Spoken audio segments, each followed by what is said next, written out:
O Congresso Nacional discute a polêmica Lei Geral da Copa, que dará à FIFA alguns poderes especiais durante o período do Mundial de Futebol no Brasil. Para os especialistas, alguns pontos até colocam em risco a questão da soberania nacional. O estádio ainda está em obras, mas o Itaquerão já foi inaugurado na zona leste de São Paulo. Há 3 meses, esse empresário com o nome de craque da bola investiu R$150 mil na construção do restaurante para atender o público da Copa do Mundo. Ronaldo já está até treinando o inglês. Vamos ter que oferecer, né? Fishing, chicken, yes, no, né? Thank you. A expectativa é grande, mas a Lei Geral da Copa, que está em tramitação no Congresso Nacional, do jeito que está escrita, impõe algumas restrições para o comércio ao redor dos estádios. Os bares e restaurantes, por exemplo, só poderão vender os produtos indicados pela FIFA. O perímetro onde essa lei vai valer ainda está para ser estabelecido, mas a decisão caberá ao Comitê da Copa no Brasil, que é presidido pelo presidente da Confederação Brasileira de Futebol, o senhor Ricardo Teixeira. Pelo texto atual, bares e restaurantes serão punidos caso exibam jogos da Copa transmitidos na TV aberta. A FIFA vai indicar as pessoas que vão receber vistos de permanência no país. Ela também estabelece o preço dos ingressos e já se posicionou contra a meia entrada. São pontos que ferem a soberania nacional, na opinião deste advogado. Mas para ele, a FIFA impõe esse tipo de regra porque teme atrasos na organização da Copa. Isto gera uma insegurança jurídica e uma desconfiança efetiva da condução dos negócios. Por contrato, a FIFA pode desistir de realizar a Copa no Brasil até meados de 2012, sem pagar nenhum tipo de indenização. Para este outro advogado, o governo deveria negociar a lei geral ponto a ponto com a FIFA, mas lembra que o Brasil conhecia as exigências quando se candidatou para receber o Mundial. O que se tem é uma reação contra algumas medidas que as pessoas entendem prejudiciais ao país. É importante que cada pessoa que se sinta prejudicada, que se manifeste antes da aprovação da lei, né, e para que essa discussão seja feita antes, porque depois vai ser o judiciário que vai resolver. Bom, como é que deve terminar isso? Nada, né? Ninguém vai cancelar. O governo brasileiro fez com uma entidade privada, em nível internacional, um acordo. Tinha cláusulas, tinha regras. E agora?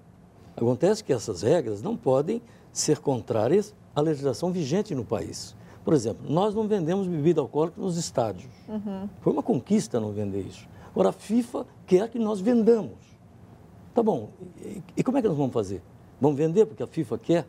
E aí? E a violência nos estádios? Que nós, se já existe sem bebida alcoólica, imagina com bebida alcoólica. Então, esse é um exemplo de como essa interferência é nefasta.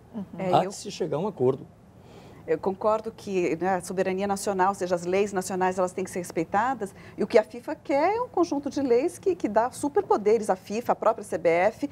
E agora, eu também acho que não vai acabar em nada, porque a comissão da Câmara, que foi aprovada para avaliar a lei da Copa, é composta por 4 membros, 4 deputados que têm uma relação bastante estreita com a CBF. Entre eles, o Renan filho do Renan Calheiros, que recebeu muito dinheiro da CBF para sua campanha eleitoral. Então, dificilmente isso vai acabar em alguma coisa. Bom, né? gente, então mas tem uma coisa diferente também.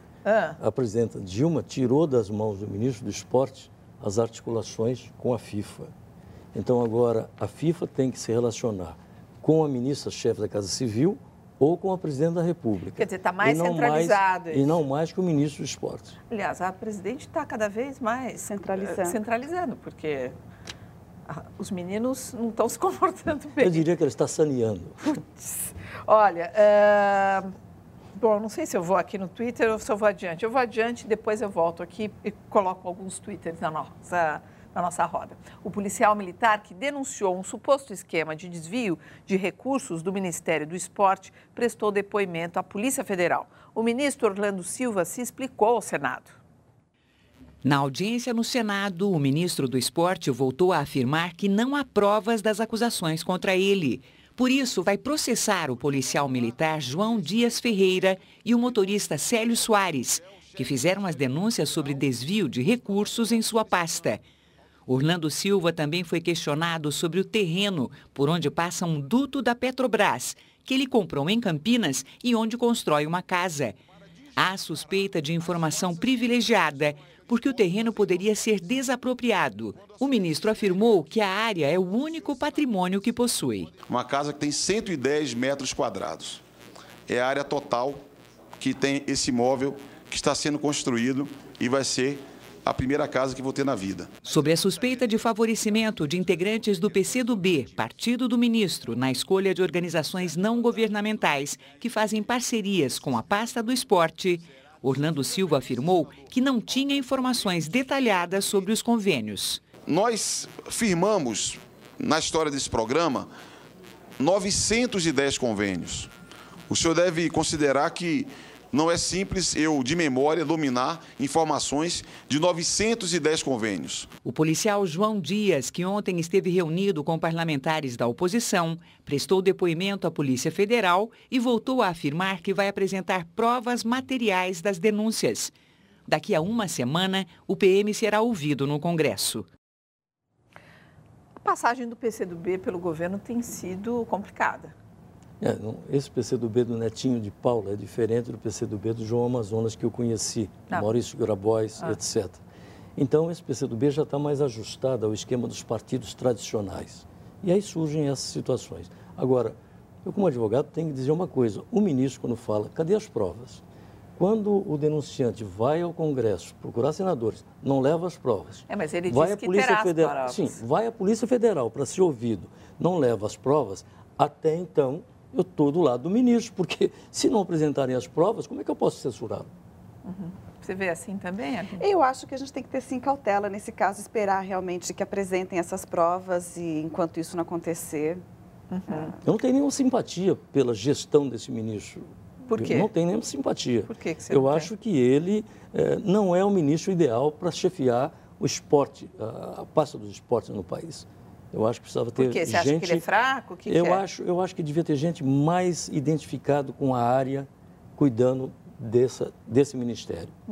Mas, numa composição política, coube ao PCdoB indicar o ministro. E aí, estamos colhendo os resultados. Olha, tem uma pergunta aqui para a Arline, que é o seguinte. O Francisco, professora, se a troca... ele pergunta se a troca israelense, ontem, daquele rapaz israelense, pelos 1.000 palestinos, teve o dedo dos Estados Unidos. Não, pelo contrário, teve o dedo do Egito. O Egito possibilitou o diálogo com Hamas. E internamente para Israel, isso era uma pressão que o governo de Netanyahu vinha sofrendo por parte da família e organizações, e por parte do Hamas interessava esse acordo, porque isso alavancou em muito a imagem, o respaldo, toda a força do Hamas dentro da sociedade. Inclusive, o Hamas agora está querendo realizar eleições. Bom, as eleições já deveriam ter sido realizadas há muito tempo na Palestina, mas está chamando para isso porque ele, nesse momento, tem o seu ibope assim, alavancado por essa ação.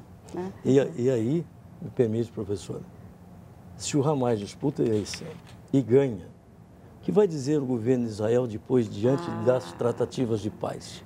Se o Hamas não reconhece o Estado de Israel, vai ser muito fácil para o Netanyahu dizer como é que eu posso me sentar à mesa com um dirigente dos palestinos que não reconhece o nosso Estado.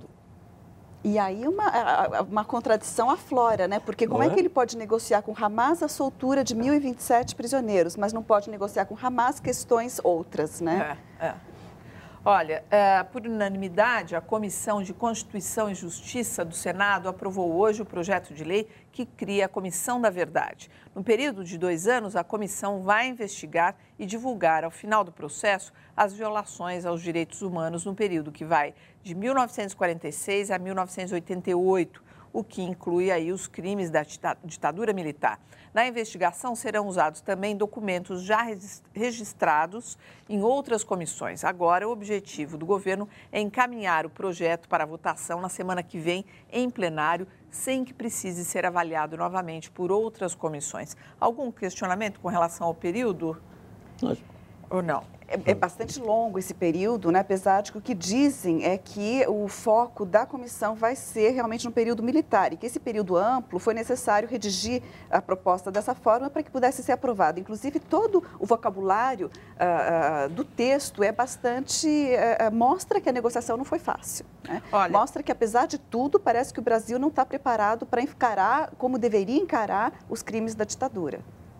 Olha, tem aqui uma pergunta do Ângelo, que ele fala o seguinte: a presidente Dilma Rousseff estaria saneando o esgoto deixado por Lula, palavras dele, com relação aos ministros que ela está tirando do governo por corrupção, etc. Não, acho que não, porque esses assuntos estão aflorando agora, na gestão dela. Se tivesse aflorado na gestão do Lula, talvez tivesse recebido o mesmo tratamento que ela está dando. O que ela está fazendo? Na medida em que surge uma notícia em desabono de um de seus ministros, ela deixa que o ministro vá lá e dê as explicações. Faz com que a Polícia Federal investigue, manda a Comissão Geral de Investigações também investigar. Enfim, apura. Isso é um procedimento, eu acho, correto. Agora, o Pedro vai um pouco mais além. Ele diz: a história do ministro Orlando Silva tem um objetivo, tirar Ricardo Teixeira do foco das investigações. Aí é um pouco... Essa é uma disputa grande que existe nessa área entre o Ricardo Teixeira e os demais clubes.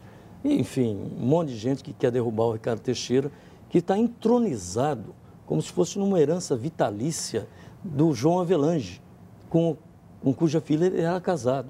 Herdou essa vitaliciedade e este poder, e dele não abre mão. Olha, agora o Enio coloca uma questão aqui que eu acho interessante. As acusações de financiamento de campanhas, das campanhas por fornecedores das ONGs, não é o suficiente para o ministro ser afastado?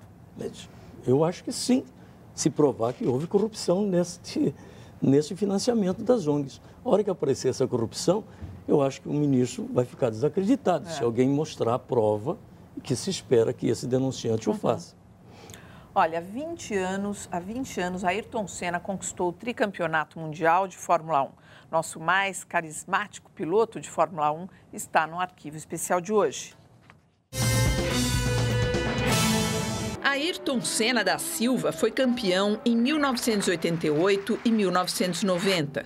No ano seguinte, depois de dar um show em sua McLaren, venceu a disputa do circuito de Suzuka, no Japão. Com 31 anos, se tornou o piloto mais jovem da história da Fórmula 1 a conquistar o tricampeonato. Depois dos 3 títulos mundiais, Senna foi para a Williams. Vou ter muito a aprender com os novos integrantes da equipe, com a nova máquina, tudo novo para mim. Vou ser um novo aluno. Na equipe inglesa, Senna foi atrás do tetra. No Grande Prêmio de San Marino, em maio de 94, ele liderava a prova quando passou reto na curva Tamburello.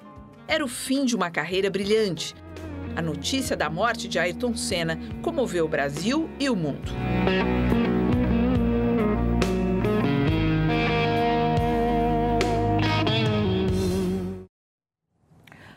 A seguir, presidente Dilma visita Moçambique e reforça parcerias com um país africano. E veja também, Turquia invade o Iraque em busca de rebeldes curdos.